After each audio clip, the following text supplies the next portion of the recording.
Hezbollah और Israeli सेना Israel Lebanon सीमा पर करीब रोजाना गोलीबारी कर रहे हैं। एक बार फिर इसकी भयानक तस्वीर शनिवार को देखने मिली। लेबनान की ओर से बीते दिन कई ऑपरेशनों को अंजाम दिया गया। हिजबुल्लाह लड़ाकों ने अल अहमदी और कैफर रुमानी शहरों समेत कई लेबनानी शहरों पर इजरायली हमले का जवाब दिया। तड़के ही लड़ाकों ने कमान संभालते हुए उत्तरी कमान के मुख्यालय और 51वें डिवीजन के रसद बेस को निशाना बनाया। समूह ने दावा किया कि अमियाद पर दर्जनों ग्रेड टाइप के रॉकेट भी दागे, जिससे उत्तरी इजरायल की आग अलग बस्तियों में सायरन बजने लगे, जिनमें अविविम, एलिफ्लेट, सफद, अमूका, डाल्टन और बिरियाह के शहर शामिल हैं। वहीं हिजबुल्लाह की एंटी आर्मर यूनिट ने इजरायल की रुएशियात अल आलम मिलिट्री साइट को जिब्दीन मिलिट्री साइट से जोड़ने वाली सड़क एक इजरायली मरकबा टैंक को एंटी टैंक गाइडेड रॉकेट से उड़ाया। दावा है कि यह सटीक हमला टैंक पर निशाना बनाकर किया गया था, जिससे वह तुरंत आग के हवाले हो गया और जलकर खाक हो गया। समूह ने दावा किया कि दोनों हमले अल अहमदिया शहर में इजरायली हमलों के जवाब में हुए।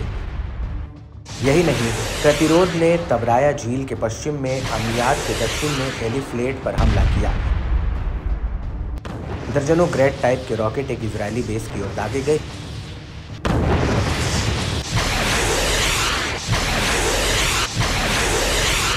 जिसमें 282वीं आर्टिलरी ब्रिगेड गोलान का मुख्यालय है। ये ब्रिगेड अपने हथियारों के लिए मुख्यालय और भंडारण सुविधा के रूप में बेस का उपयोग करती है।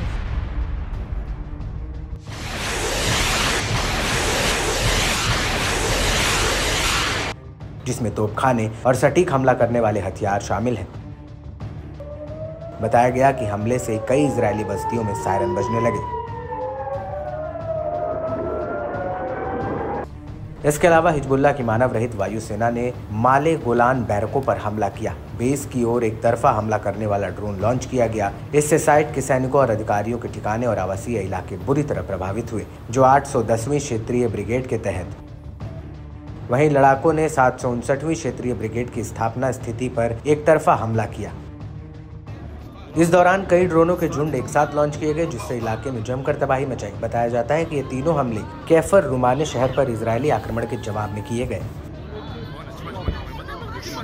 वहीं हिजबुल्लाह के डिप्टी लीडर नईम कासिम ने नेतन्याहू को चेताते हुए कहा कि लेबनान पर पूर्ण पैमाने पर युद्ध से दोनों पक्षों को भारी नुकसान होगा। इजरायल के उत्तरी हिस्से में सैकड़ों हजारों इजरायली विस्थापित होंगे। अगर इजरायल युद्ध छेड़ता है तो हम उसका सामना करेंगे। हिजबुल्लाह का युद्ध में जाने का कोई इरादा नहीं है। हमारा मानना है कि ये उपयोगी नहीं है। यदि वो सोचते हैं कि इस तरह के युद्ध से 1 लाख विस्थापित लोग घर लौट सकेंगे, तो हम ये चेतावनी देते हैं, लाखों और विस्थापितों से निपटने के लिए तैयार रहें।